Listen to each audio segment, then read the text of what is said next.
Halo, salam. Bagaimana kabarnya saudara-saudara? Luar biasa. Tetap sehat, maju terus di dalam kasih Tuhan. Hari ini saya akan bagikan firman Tuhan. Mari terlebih dahulu saya akan menyanyikan lagu Lingkupiku.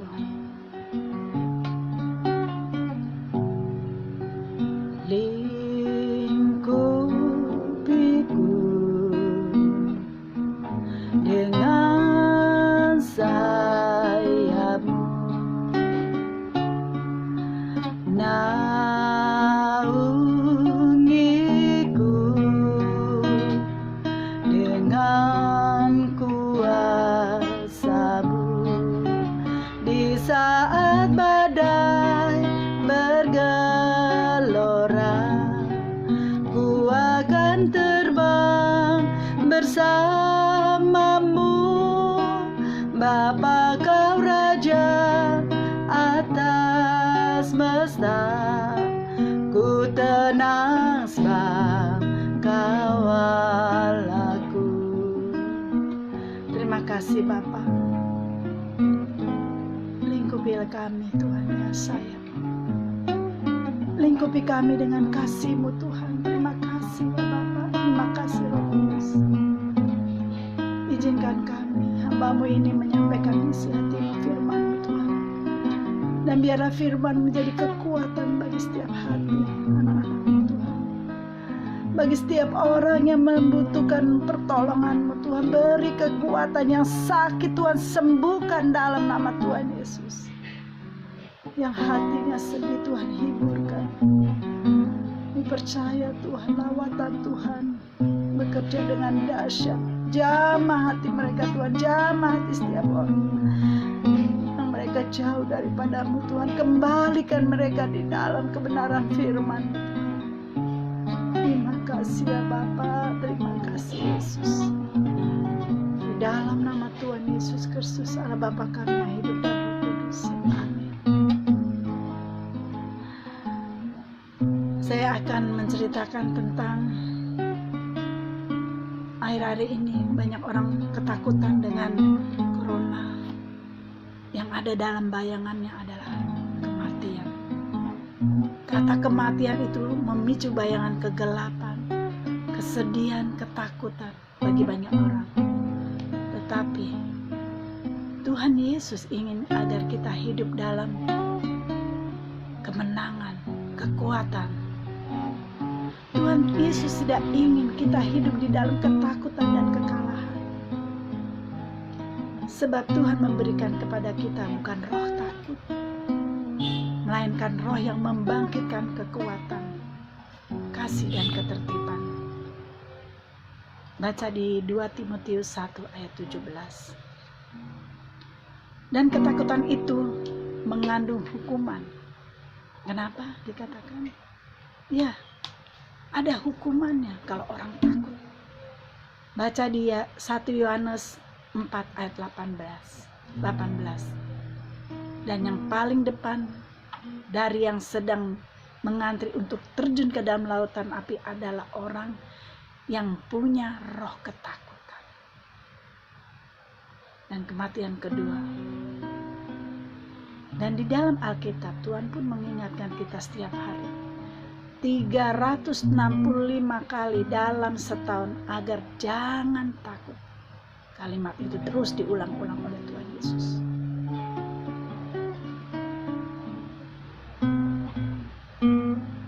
Tuhan menginginkan kita untuk memilih. Pilihan itu ada di tangan kita. Dia ingin kita hidup dan mati dengan keyakinan akan adanya jaminan keselamatan. Dan bahwa kita adalah orang-orang pilihan Tuhan. Karena apa? Keselamatan yang kekal hanya ada di dalam Kristus Yesus.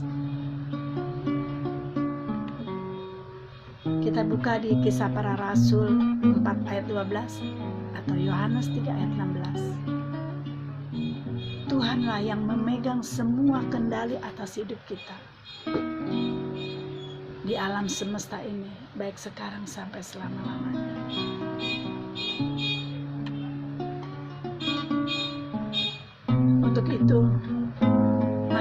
kita berjaga-jaga terus, agar pada saat waktunya tiba Tuhan, kita tetap hidup di dalam kebenaran.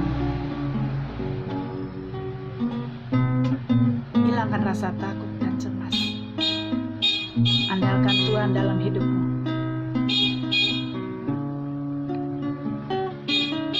Sebelum saya akhiri cerita ini, saya akan menyaksikan sebuah kesaksian.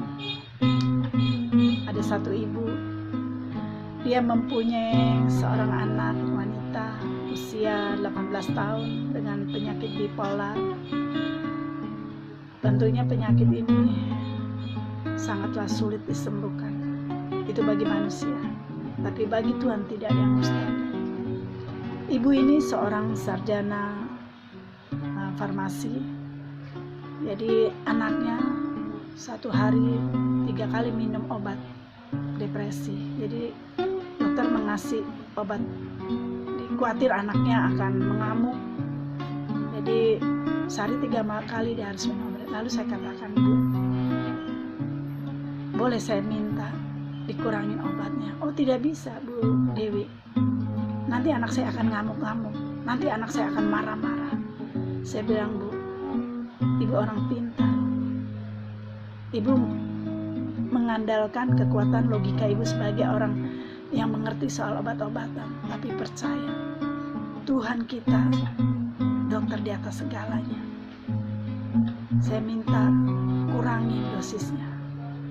Akhirnya dia menurut. Satu hari dikurangin 2. Kemudian seminggu kemudian dia kurangin lagi. Sampai akhirnya tinggal 1. Dan saya lihat perkembangannya tidak seperti yang ditakutkan. Saya bilang, doakan terus anaknya, tumpangin tanganmu. Percaya penyakit itu akan sembuh. Singkat cerita, akhirnya benar-benar obat itu dihentikan. Saya mendengar kabar dari ibunya. Ibu ini, Bunda, Tuhan itu baik. Tuhan itu luar biasa. Anak saya sekarang sudah tidak minum obat. Dan karena penyakit bipolarnya itu, dia sempat berhenti 1 tahun tidak kuliah. Karena dikhawatirkan dia akan ngamuk. Tapi setelah dia berhenti obat, 6 bulan kemudian, dia bisa kuliah kembali. Tapi ibunya sangat bahagia. Itulah iman ibunya lah yang menolongnya. Dan anak ini juga, dia mau berusaha untuk sembuh. Jadi ada kesatuan hati antara saya, ibunya, anak ini. Akhirnya anak ini dapat menjalani hidupnya dengan sukacita, tidak kecemasan, ketakutan, karena ada Tuhan dalam dirinya. Biarlah kiranya kesaksian ini dan firman yang saya sampaikan menjadi kekuatan buat saudara-saudara yang mendengarkan kesaksian ini dan firman ini. Mari kita tundukkan kepala. Haleluya Yesus. Bapa kami yang ada di dalam surga Tuhan, hamba-Mu sudah menyampaikan firman Tuhan. Dan biarlah firman ini menjadi pegangan hidup bagi kami anak-anak-Mu. Jadikan terus pedang yang kokoh untuk kehidupan kami dalam segala hal Tuhan.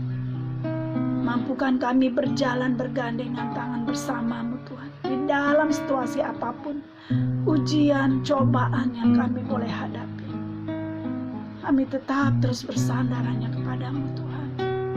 Kami tidak mau menengok ke kanan ataupun kami hanya menuju, mata kami hanya tertuju pada-Mu ya Tuhan, karena janji-Mu ya dan amin. Terima kasih Bapa, kami berdoa untuk bangsa Indonesia. Berkati bangsa Indonesia, lawat Tuhan. Kami percaya Tuhan, virus corona ini segera berakhir di dalam nama Tuhan Yesus Kristus. Terima kasih Bapa. Mari angkat tangan, terimalah berkat yang datang daripada Tuhan. Tuhan memberkati engkau dan melindungi engkau. Tuhan menyinari engkau dengan wajah-Nya dan memberi engkau kasih karunia. Tuhan menghadapkan wajah-Nya kepadamu dan memberi engkau damai sejahtera. Terimalah berkat dari Allah Bapa, cinta kasih Tuhan Yesus Kristus, penyertaan Roh Kudus dari hari ini sampai selama-lamanya. Terima kasih Bapa, di dalam nama Tuhan Yesus Kristus, Allah Bapa kami yang hidup dan Roh Kudus. Amin. Terima kasih, Tuhan berkatin. Subscribe, like.